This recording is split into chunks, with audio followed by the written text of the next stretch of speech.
bueno, me han invitado para poder hacer comentarios sobre el libro La Revolución de los Arrendires, una historia personal de la reforma agraria. Bueno, y en primer lugar quiero agradecer al colectivo Bicentenario que a través de Eleodoro me hicieron la invitación para ser parte del equipo de comentaristas. Al libro del compañero sanmarquino, Rolando Rojas. Y aquí en nuestro distrito, ¿no? Particularmente acepté esta invitación por dos motivos. Un primer motivo se relaciona con el interés por conocer el tema y cómo se produjeron los cambios en la tenencia de tierra por acción de los arrendires en la provincia de la Convención, específicamente en Quillabamba, espacio geográfico que el autor describe y en el cual vive él parte de su vida y la cual le ha permitido realizar el estudio de este hecho histórico, el cual considero trascendental en la historia peruana, pues analiza el devenir de la propiedad de la tierra. Asimismo, permite conocer la historia familiar del autor, nos ha permitido conocer su historia, la historia de su abuelo, de su padre, de su madre, y el trajín que también tuvieron que enfrentar después, cuando ya está en prisión Tomás Rojas Pilco, tuvieron que enfrentar, ¿no? en esos momentos duros. Que a través de la acción de su abuelo, padre, madre, tíos y comuneros o arrendires compañeros de su abuelo, realizaron diversas acciones que propiciaron la reforma agraria en la Convención. Es un sinfín de acciones que, si bien es cierto, a la memoria nos trae la última etapa, que es la reforma velasquista o la reforma agraria llevada a cabo por Velázquez. Pero el libro nos muestra cómo la tenencia de la tierra fue, en este caso, o la reforma específicamente, fue un hecho histórico que se da desde en este caso, los que alquilaban los arriendos o las tierras en este contexto, ¿no? en este lugar. Por otro lado, nos permite conocer y precisar el significado del sistema de haciendas en el contexto cusqueño a través del estudio. En este caso tiene a la Convención como su foco, siendo esta la provincia más grande y para el contexto la más alejada de la capital cusqueña o de la región Cusco. Un segundo motivo que me lleva en este caso a aceptar se refiere a mi vinculación también con la Convención. Al igual que Rolando, yo provengo de una familia que es natural del Cusco y específicamente en Santa Teresa, y me llamó la atención poder en este caso conocer la historia de los Romanville, que es también la hacienda en la cual gran parte de terrenos, en este caso era posesión de este hacendado, y que justamente ahora un primo mío está casado con una de sus hijas, ya es propiedad del terreno. Pero me llamó también en este caso el poder conocer cómo se dio el devenir, la historia también de este otro contexto, ¿no? O de este distrito. Bueno, particularmente yo regreso a visitar a mis familiares y a disfrutar del clima, sus productos, como el café, la yuca, el cacao, que también son ahí expuestos o se evidencian en los relatos que en este caso Rolando nos presenta. Bueno, dentro de mi etapa universitaria y durante mis visitas a Santa Teresa y en Lima, mis familiares siempre han hecho mención a las acciones que tuvo mi abuelo o que tuvieron en este caso los campesinos en la Convención para conquistar en este caso la tierra, y cómo en la familia nos decían que distintos estudiantes de la San Antonio, sean sociólogos, antropólogos, llegaban al valle para poder hacer entrevistas sobre este proceso, ¿no? sobre este hecho histórico. Y me permito decirles en ese sentido que esas fueron las dos razones por las cuales yo particularmente acepté el poder comentar el libro. Posteriormente quisiera centrarme en dos situaciones que que el libro me suscita. En primer lugar, traer a colación algunos, como lo dije anteriormente, en la última, o lo que más se difunde es la última etapa de la reforma, ¿no?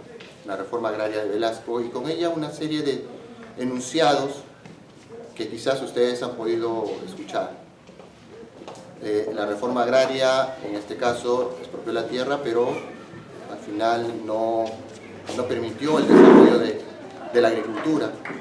Por otro lado, también han escuchado que en las haciendas no se cometían ningún tipo de explotación, y son generalmente enunciados que los medios de comunicación y en algunos casos en las escuelas también se reproducen, ¿no? En el contexto actual, ustedes pueden evidenciar que temas o materias como la historia, la geografía, la economía, no tienen el debido o la debida cantidad de horas para poder desarrollar estos temas, ¿no? Se agrupa generalmente en un curso de ciencias sociales que tienen en máximo 2 a 3 horas a la semana, ¿no? Entonces anteriormente los cursos de historia universal y del Perú tenían 2 horas y era más prolongado el poder desarrollar cierta conciencia histórica en los chicos.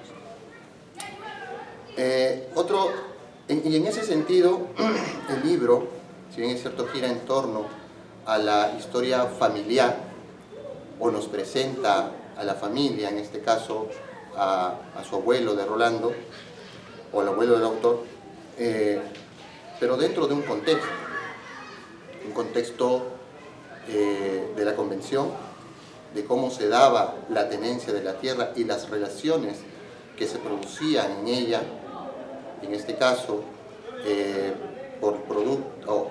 debido a los altos costos del café. La convención se llegó o fue foco a nivel económico para poder, en este caso, tener tierras y poder, en este caso, sembrar y cosechar. Y en ese sentido se da una serie de situaciones que el autor describe y que puede evidencia por los testimonios que recoge la situación que se vivía en las haciendas, ¿no?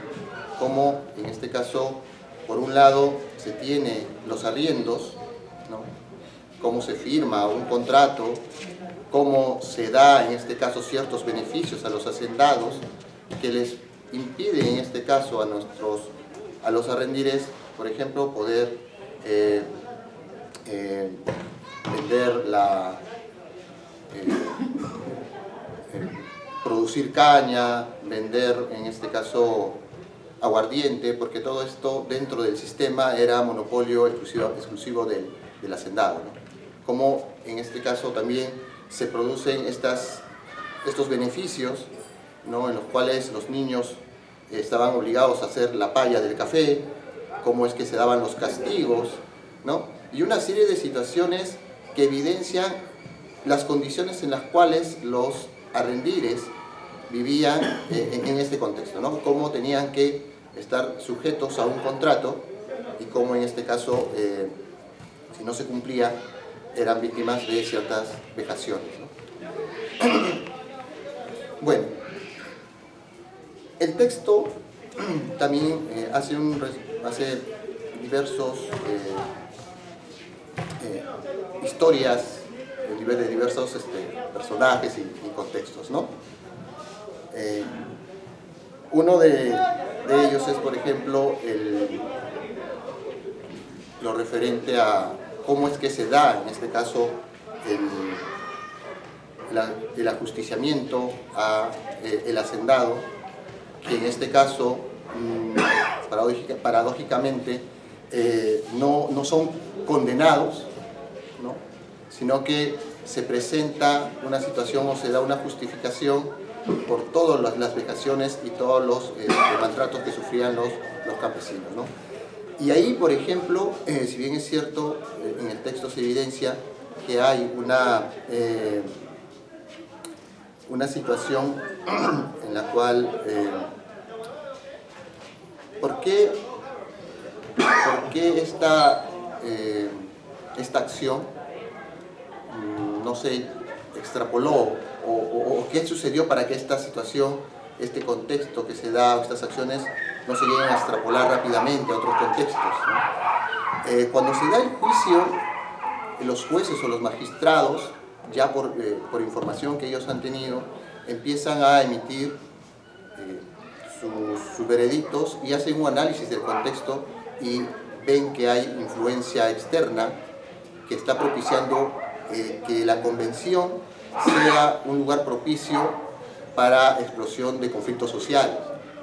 Entonces rápidamente ellos recomiendan al Estado que pueda en este caso realizar una intervención e implementar una reforma agraria.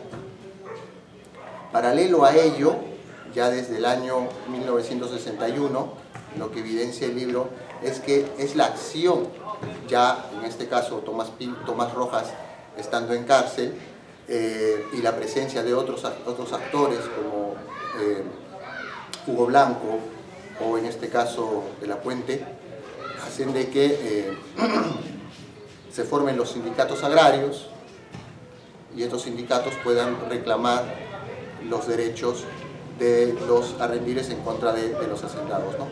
Y posteriormente estos empiecen a hacer tomas de tierra. Entonces, si bien es cierto, los magistrados hablan de la necesidad de poder tener una